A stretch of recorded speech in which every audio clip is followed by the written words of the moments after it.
Pour nous, le mode de désignation des membres du Haut Conseil pose à notre avis problème.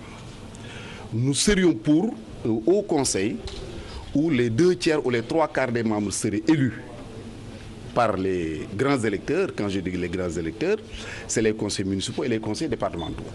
1/3 ou 1/4 seraient nommés par le président de la République. Toutefois, il compte battre campagne aux côtés de l'APR, le parti présidentiel, lors de ces élections. À l'occasion du référendum, battre campagne pour que les listes proposées par le président de la République sortent vainqueurs de ces élections-là.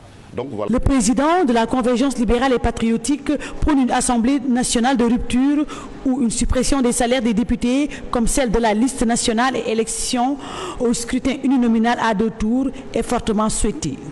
Nous pensons déjà qu'un député ne doit pas être élu sur la liste nationale. Parce que le député élu sur la liste nationale ne représente personne. Vous êtes ami du président, vous êtes ami du secrétaire général du parti, vous êtes numéro 2, numéro 3 sur la liste nationale. Quel que soit le nombre de députés obtenus, vous passez. Nous sommes pour la réduction du nombre de députés. Aujourd'hui, ils sont de 150. Nous proposons 90 au plan national et 10 qui seraient élus pour représenter les Sénégalais de l'extérieur. Nous avons proposé la suppression du salaire des députés. Nous avons proposé l'interdiction des coalitions à l'occasion des élections législatives. Parce qu'on ne peut pas avoir dans un pays 270 partis. À l'occasion des élections, chaque parti essaie de se réfugier derrière un autre parti pour aller à l'Assemblée nationale. En vérité, vous ne représentez personne. Pour son premier congrès, ce parti créé il y a de cela 5 mois seulement compte étendre ses tentacules le plus rapidement possible.